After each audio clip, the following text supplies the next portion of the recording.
यो सपना ऐसे जग को जान जान जान जान सपना।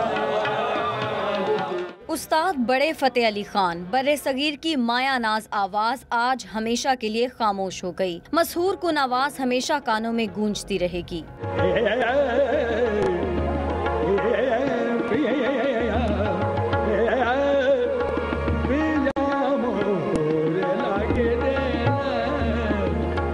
वो 1935 में पैदा हुए और 10 साल की उम्र से फनी सफर का आगाज किया।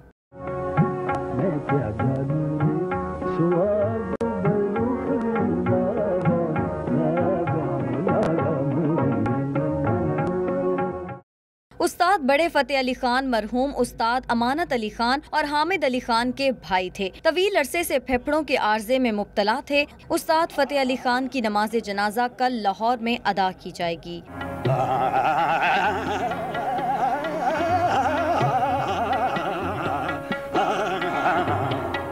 no de de ta no de de ta no de de